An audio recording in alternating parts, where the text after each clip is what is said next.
Décision Plus est au service des investisseurs boursiers depuis 1987, au tout début de l'autonomie boursière. Notre logiciel de graphique Market Vision Plus et notre logiciel de code dynamique Trader Plus en ont fait sa renommée. Nous sommes encore ici parce que nous évoluons sans cesse et que nous servons bien nos clients. Découvrez nos produits et services spécialement conçus pour l'investisseur actif et autonome dans la boutique Décision Plus. Le logiciel de graphique Market Vision Plus est en français. C'est le logiciel le plus utilisé par les investisseurs de chez nous. C'est lui que vous voyez dans le feu de l'action. Trouvez, classez et analysez plus facilement avec cet outil sans pareil pour suivre la bourse et prendre les meilleures décisions. Gardez vos titres à l'œil avec Market Vision Plus. Consultez la boutique Décision Plus pour en faire l'essai pendant 10 jours sans aucun frais, c'est garanti. Laissez-nous vous guider pour analyser la bourse et prendre vos décisions. Les analystes de Guru.tv feront tout le travail pour vous. De minute en minute, nous classons les titres selon leur situation technique. Nous révélons les signaux d'achat et de vente. Nous publions des recherches poussées et nous prodiguons des conseils en temps réel. Ça commence avant l'ouverture et ça se poursuit jusqu'à la fermeture des bourses.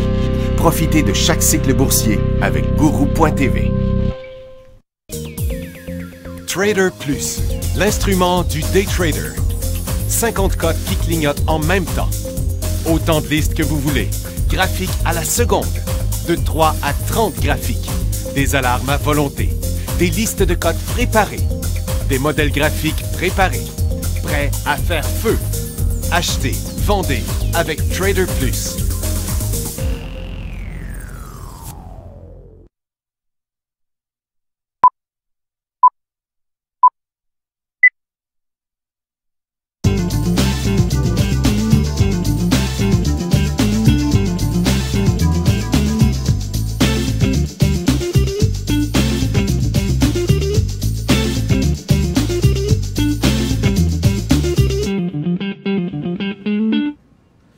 Bonjour tout le monde, bienvenue dans le feu de l'action, mercredi le 29 avril 2015. Les marchés sont tous en baisse, 20 points sur Nasdaq, 53 sur New York, 42 à Toronto.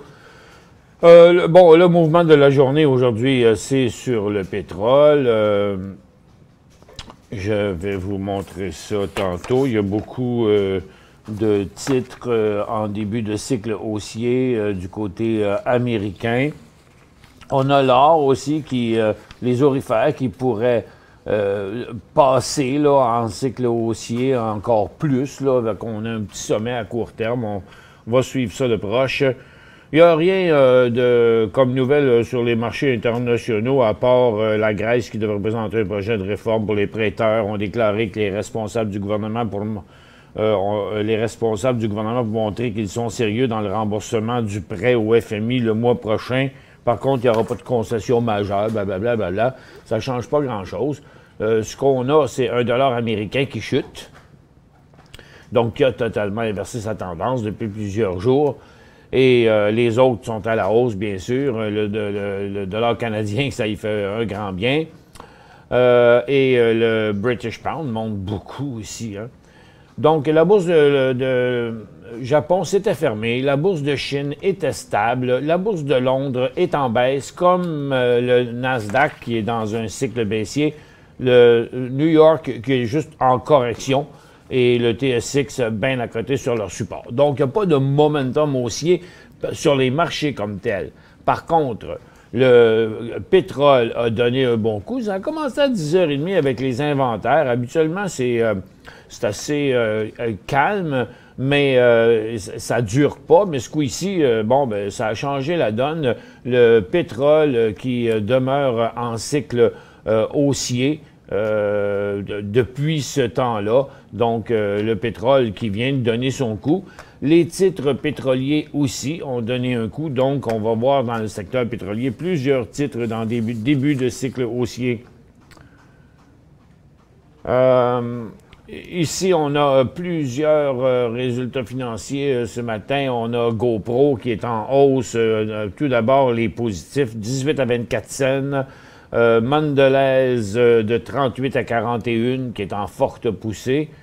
Par contre, Twitter, qui avait 4 cents, qui ont eu 7 cents, avec des ventes de 74 % d'augmentation, sont en chute.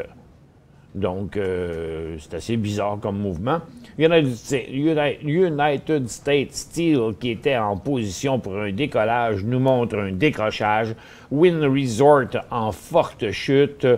Le Mastercard a poussé ce matin, mais s'est complètement dégonflé. Ballard est en baisse sur des résultats moins bons, de 7 cents à 5 cents, mais est revenu, donc a été sauvé par quelqu'un. Cenovus, qui glissait, est en train de remonter parce que les pétrolières sont positifs. CGI continue à chuter. OpenTex, c'est une grosse chute de 89 cents à 66 cents dans les profits. Et le prix, qui a aussi mangé une claque, perdait presque 8 % à un moment donné, est rendu à 6 %. Tao est en haut sur ses résultats financiers. Thomson Reuters, lui, fait du surplace. Un nouveau creux pour Thomson. Valiant remonte. Wyland chute sur un support important. Et c'est en fait son plus bas de l'année. Et puis, Yamana Gold, sur ses résultats financiers de 56 à 65, descendait, mais là, il est remonté, mais il fait comme tous les autres titres de aurifères aujourd'hui. Starwood remonte. Starwood Hotel est en forte hausse. Ils ont engagé Lazard pour explorer des alternatives. Walmart est en baisse, lui, dans un cycle baissier et dans une tendance baissière. Ils vont construire 115 nouveaux magasins et mettre à jour 50 magasins. Pourquoi les marchés descendent aujourd'hui? Parce que la lecture du PIB du premier trimestre aux États-Unis est beaucoup moins bon qu'attendu. Le quatrième trimestre, il y avait eu 2,2 %, estimé 1 % pour ce trimestre-ci, et ils ont eu 0,2 %. Au Canada, on a Stella Jones en forte hausse après avoir passé au-dessus d'une importante résistance. Il va d'un deuxième cycle haussier. Lakeshore Gold aussi est en hausse sur ses résultats financiers. Sherritt fait du surplace avec 2 cents de moins que prévu. Orbit a glissé un petit peu, mais après l'ouverture, là, sur des résultats financiers de moins 1 cent, qui se sont améliorés, on dit. First National ne montre pas de mouvement sur sa phase neutre. Detour Gold est en hausse comme la plupart des beaux titres aurifères aujourd'hui. Choice Properties fait rien, puis Jean Coutu est en glissade sous son support. Il annonçait 31, il attendait 31 plutôt, ils ont eu 30 cents. Et tout est négatif là, pour l'instant sur Pharmacie Jean Coutu qui décroche en dessous d'un support à court terme. Son volume, très faible sur le mouvement. Cameco s'apprête à traverser une résistance importante.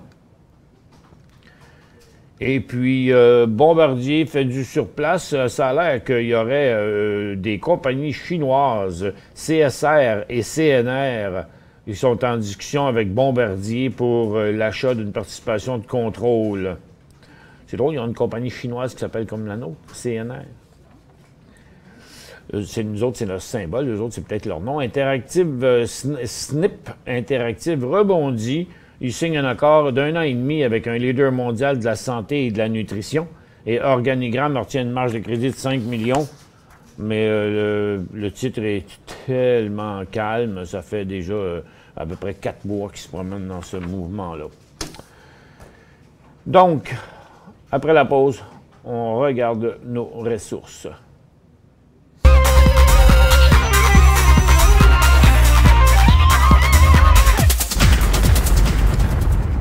Il y a les aurifères qui se... Bien, on va commencer par les pétrolières. Tiens, le gaz est en hausse depuis ce matin.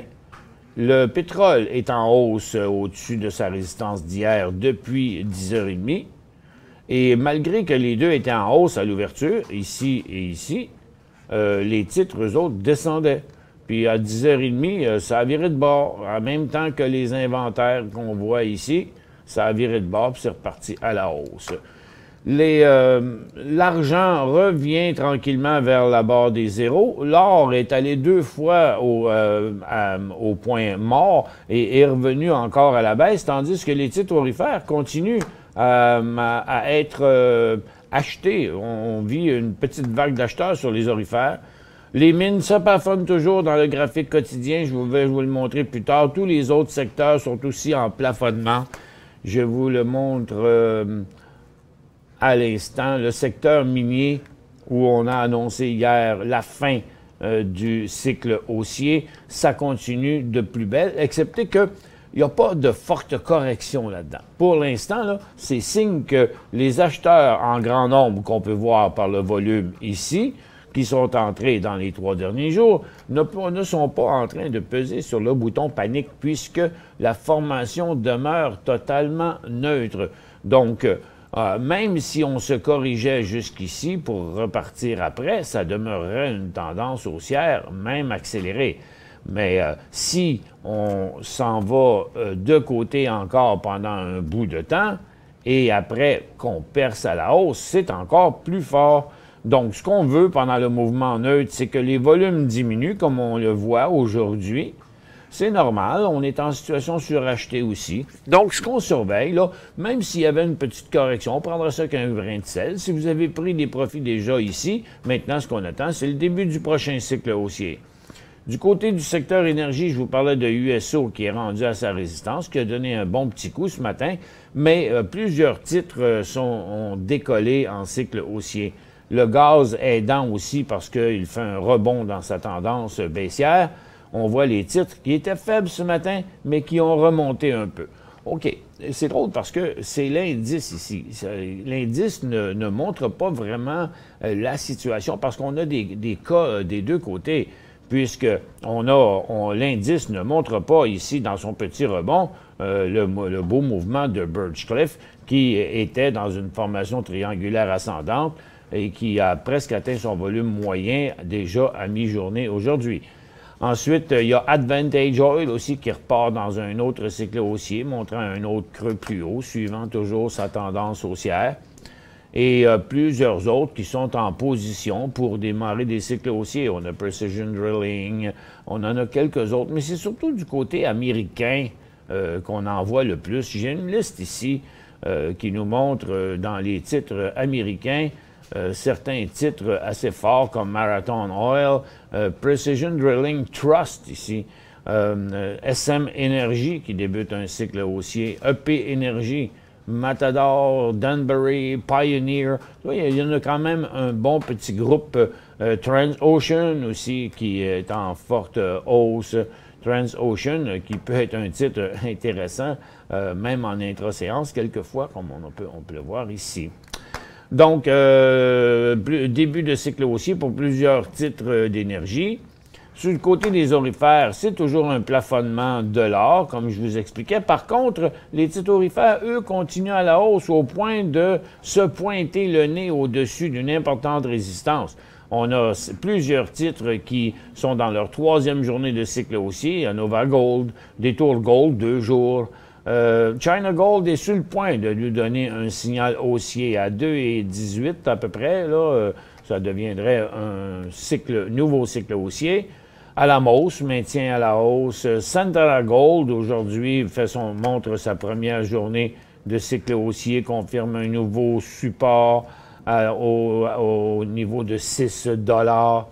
Rubicon pourrait bien s'élancer un petit peu plus fort. Il y en a quand même plusieurs là, qui présentent des belles formations. Kinross, qui décide de sortir de sa formation neutre. Le volume n'est pas hallucinant par rapport à ce qu'il est capable de faire, mais c'est quand même un bon volume, mais très en dessous de sa moyenne. Quand même, le titre suit le mouvement des autres. Il y aurait Argonaut qui pourrait être intéressant lors de son prochain décollage. Les creux sont toujours plus hauts, donc la situation technique semble bonne. On va vérifier son volume normal. Donc, il y a du volume aujourd'hui, mais il n'y a pas d'élan. On attend la vague d'acheteurs, tout simplement. Et puis, parmi les autres, c'est plus tranquille. C'est pas tous les stocks qui sont en décollage, comme Franco-Nevada, qui est un gros titre aurifère, ne réagit pas là-dessus. Barrick était déjà en hausse depuis une couple de jours. Donc, c'est pas... on peut pas...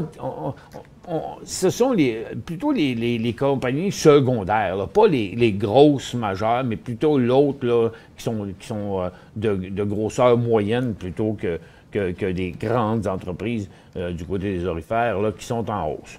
Pour les autres secteurs, il y a encore des secteurs baissiers comme le secteur technologie, consommation discrétionnaire, télécom qui a changé de bord, qu'on s'attendait peut-être à voir percer vers en haut, mais qui n'a pas fait ça. Et puis le secteur industriel qui glisse, menace toujours un support très important. Pour joindre Michel Carignan et son équipe par courriel, écrivez à michelcarignan@decisionplus.com. 5 bonnes raisons de gérer vos investissements avec Banque Nationale Courtage Direct. Des frais de commission fixes à 9,95 en tout temps pour tous les clients et à partir de seulement 6,95 si vous êtes un investisseur actif. Aucun frais d'administration annuel si vous détenez plus de 20 000 $ dans vos comptes. La possibilité d'ouvrir des comptes enregistrés en devise américaine.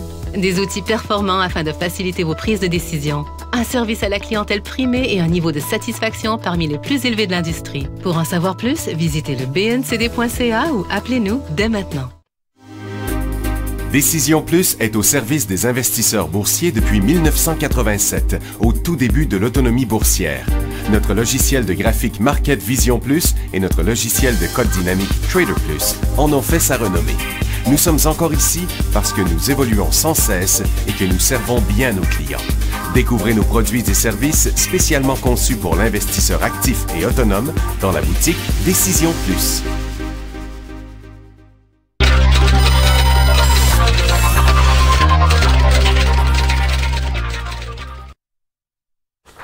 Bon retour, mesdames et messieurs.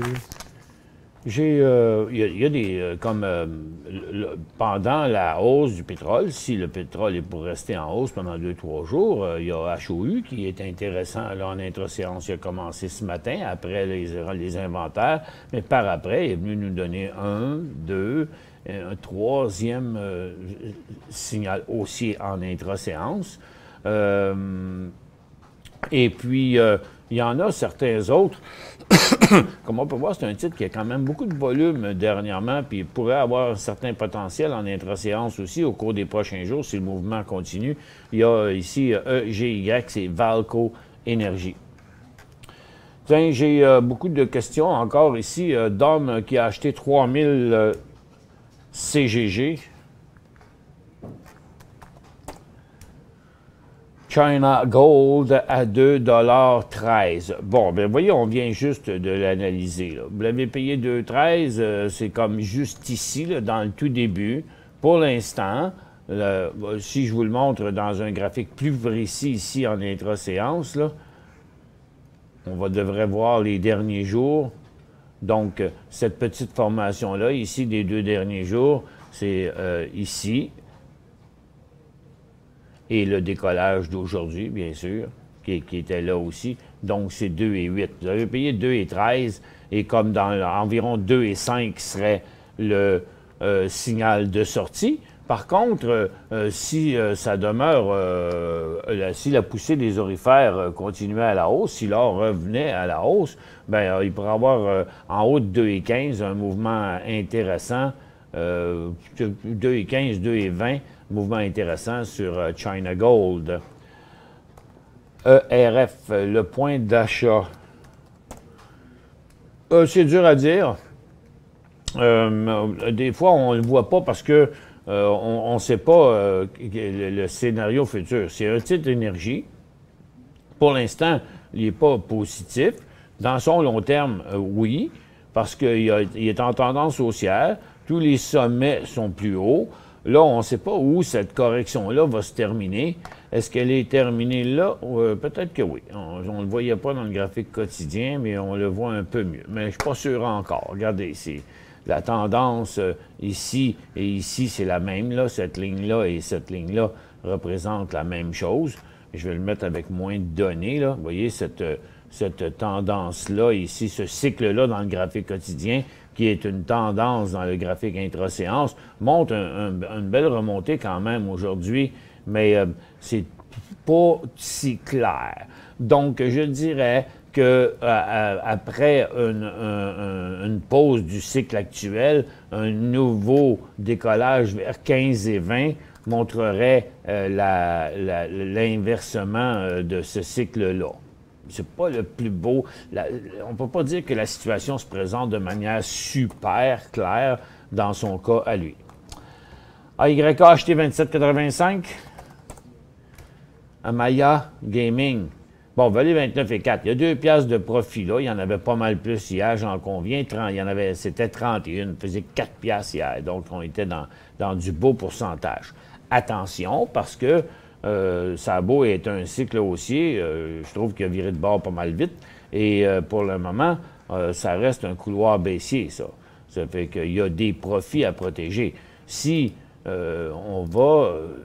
combien je peux en voir ici? Bon, OK. Vous voyez, c'est un point quand même assez critique, là. Ça pourrait être son creux, mais ça pourrait pas l'être aussi. Vous avez payé 27,85. S'il venait à annuler son cycle complètement, à 27, vous perdriez 85 sous par action. Là, dans le moment, vous faites 27,85 à 29. Là, vous faites une pièce et 20 environ de profit. Donc, si vous en vendez... Je sais que c'est plate parce qu'il valait 31 hier, OK? Mais vous n'avez pas vendu probablement. Si vous n'en avez pas vendu. Donc là, ici, vous allez perdre 85 cents, puis ici, vous faites une pièce et 20. Donc, si vous en vendez la moitié, vous pourriez, rendu à votre prix payé, vous feriez toujours une pièce et 20 sur la portion qui est vendue. Et vous pourriez sortir à votre prix payé ou un peu en dessous. Même, je dirais, je prendrais la moitié des profits tout de suite, puis à 28,5, je clocherais le reste. Quel est le point d'entrée pour CNR? Aïe, aïe, aïe! Si vous voyez ça, vous êtes meilleur que moi, parce que moi, je ne le sais pas. Il y a des fois où on n'a pas de réponse. On est en tendance baissière. Et comment long va être cette correction-là? Il en fait des bonnes quand même. C'est sa 3e du genre cette année. Est-ce que, bon, ça commence à être dur de savoir où est-ce qu'on trace nos lignes là-dessus, là. Depuis ici, il a inversé sa tendance haussière complètement. Ça fait que c'est où le point d'entrée sur ça? Là, il y a un support à ce niveau-là, mais il y en a un autre ici, puis il y en a un autre là, lequel on s'en va chercher. Tant qu'on a... Vous savez, c'est très, très, très difficile dans le moment d'évaluer où va être son creux. Ben oui, il pourrait faire un rebond au cours des prochains jours, mais ce serait des rebonds dans la tendance baissière comme les derniers qu'on a là. Ça fait que on ne conseille pas vraiment les achats, essayer de faire de l'argent dans les rebonds d'une tendance baissière. Bon, le titre est survendu. Techniquement, il pourrait remonter jusqu'à 81 à peu près, là. OK? Mais c'est pas le genre de trade qu'on apprend aux gens à faire. Oups! Putain, j'ai perdu les affaires de ma tablette. C'est quand même renvoyé. En y touchant, elle est venue blanche. Donc, pas évident. Puis en plus, si vous regardez le secteur industriel, bien, il est à l'image un peu de CNR. Moins loin, regardez, CNR est rendu bien plus loin dans son cycle baissier, mais ça reste quand même inquiétant parce qu'il y a plusieurs compagnies de transport là, qui vont pas. Transforce fait la même chose. Et donc, pour une raison ou pour une autre, je ne sais pas si le secteur voit le pétrole, comme moi, à la hausse, mais pour l'instant, je ne sais pas où ça va s'arrêter. Le transport est dans une mauvaise passe. C'est trop tôt pour savoir où est le meilleur point d'achat.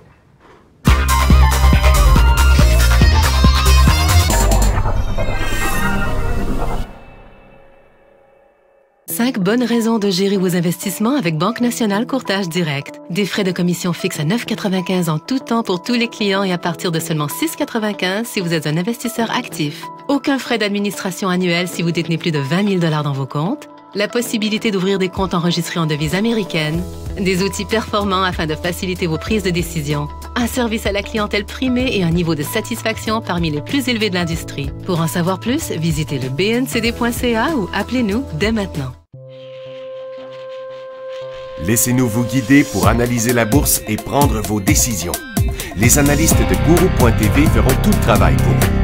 De minute en minute, nous classons les titres selon leur situation technique. Nous révélons les signaux d'achat et de vente.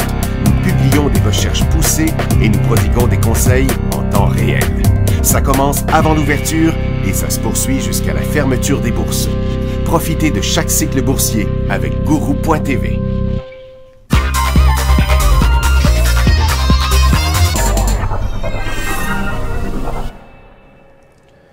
Bon retour, mesdames et messieurs. La prochaine question de André dit « Comment fonctionnent HXD et HXU ?» HXD et HXU sont ce qu'on appelle des Beta Pro. Ça vient de la compagnie Beta Pro. C'est des valeurs qui ont été émises un jour, tous les deux à la même valeur. C'était combien? Ils ont émis 20 piastres chaque, je pense. Hein? 20 ou 40, je ne m'en souviens plus. Là. Puis, c'est basé sur le mouvement de du TX60. On penserait que c'est sur le TSX, là, mais non, c'est plus précisément sur le TX60, c'est-à-dire l'indice qui regroupe les 60 plus grosses capitalisations du TSX. Donc, comme vous pourrez le voir ici, ce ne sera pas long, je vais enlever ça pour pas que ça vienne influencer. Ça, c'est le TX60. OK, on est au sommet là, de l'année. On vient de frapper une résistance pour la 3e fois, puis là, on est à côté sur le support pour la 3e fois. Donc, le TX60 et HXU sont pareils. Comme vous voyez, ils sont vraiment pareils. Avec, en gros plan, comme ça, TX60, HXU. OK? Donc, vous voyez cette cote-là aujourd'hui? Bon, ben elle est pareille sur TX60 puis HXU. Là, vous allez dire, ouais, mais la petite ligne ici, là, celle-là, là, ben, de la misère à pointer dessus, là, la petite ligne horizontale qui montre le dernier prix, il est plus haut, il est complètement en haut de la cote sur HXU, puis il est un petit peu plus bas sur TX60. Oui, parce qu'il y a quand même l'offre et la demande là-dessus. Il y a comme un peu d'anticipation. Mais en général, c'est pareil, OK, presque en tout point. Mais le HXU étant pareil comme le TX60, HXD, lui, est complètement l'opposé. Autant que, comme le TX60, HXU a 3 résistances, 3 supports et est à côté sur le support, le dernier, le plus récent. HXD, lui, il y a 3 supports, 3 résistances en bas d'une tendance baissière. HXU est en haut d'une tendance haussière, HXD est en bas d'une tendance baissière. Donc, lui, il est à la résistance. Puis, il semble vouloir partir par là, tout comme HXU semble vouloir partir par là. Donc, si le marché de TSX part en correction en direction de son, c'est-à-dire le TX60 en direction de son support ici, HXU va faire la même chose et HXD, lui, va monter là. Parce qu'il s'en va à l'envers. OK? Puis ça se transige comme des actions. Mais acceptez que je ne trouve pas que c'est des bons investissements à long terme. Parce qu'avec le temps, ils perdent aussi une certaine valeur. NG, c'est New Gold, ça? Nova Gold? Nova Gold. NG achat hier ou aujourd'hui? OK. Hier? C'était hier. Regardez, c'est comme c'était comme c'est toujours le cas dans son décollage. Si on revient en arrière d'une journée, on le voyait hier. Puis avant, il était sur le support ici. Donc là, c'est le point pour anticiper à cause du stochastique qui est en bas et qui nous montre un creux aussi. Donc il y a ce point-là qui est un point d'entrée. Si vous entrez là, bien, il faut sortir s'il tombe ici. Bon. Ou sinon, dans le début du cycle haussier. Puis là, bien, le titre est encore à la hausse. Ça fait que s'il aurait été acheté hier, vous seriez une de monnaie. Là, par contre, il ne faut pas oublier que le titre est parti de 4,34 à 4,75 déjà sur ce cycle-là. Donc, si ça n'a pas été fait, ben je pourrais dire sans trop de risques, qu'on pourrait avoir déjà la moitié du cycle de fait. Puis là, ben, l'acheter en situation surachetée, montrant que les acheteurs tirent à leur fin, ben c'est pas prudent à faire. ERF, NR+, et COS, est-ce un achat? Non, je ne vois pas pourquoi on achèterait ERF, parce qu'il n'y a rien qui indique que c'est fini, même s'il est encore, même si c'est le secteur énergie, il ne réagit pas aussi fortement que beaucoup de titres d'énergie. Je ne dirais pas que c'est à flocher là, parce que c'est pas un titre qui a une grande faiblesse, là. C'est un titre qui s'est replié un peu dans sa tendance haussière. Mais c'est pas le cas du siècle, là, comme on a déjà parlé tantôt, et COS, c'est Canadian Oil Sand, fait la même chose. C'est à peu près l'image du secteur énergie canadien présentement. Si on oublie son petit décrochage qu'il y a eu ici, là, il est revenu juste au-dessus du support. Donc, à ce moment ici, ce serait à conserver parce qu'il est remonté au-dessus de son support, mais je ne crois pas que c'est le best à acheter techniquement. Jim dit, est-ce que SMF est un achat? Tout le monde va demander ça à propos des titres aurifères. Mais moi, je préfère...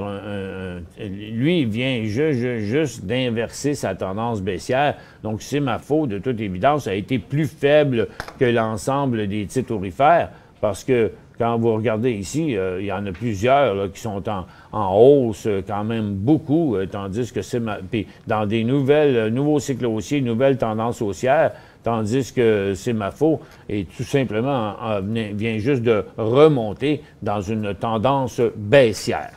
C'est tout le temps qu'on avait aujourd'hui. Les marchés là sont plutôt plafonnants. Ça demeure de la correction malgré les résultats financiers encore aujourd'hui. Je pense que le marché pourrait rester en correction encore une couple de jours. Et de toute évidence, il y a le secteur minier pourrait redécoller bientôt. Et l'énergie est en cycle haussier aujourd'hui. Et le secteur aurifère à surveiller en après-midi pourrait pousser plus fort à la hausse. Merci d'avoir été avec nous.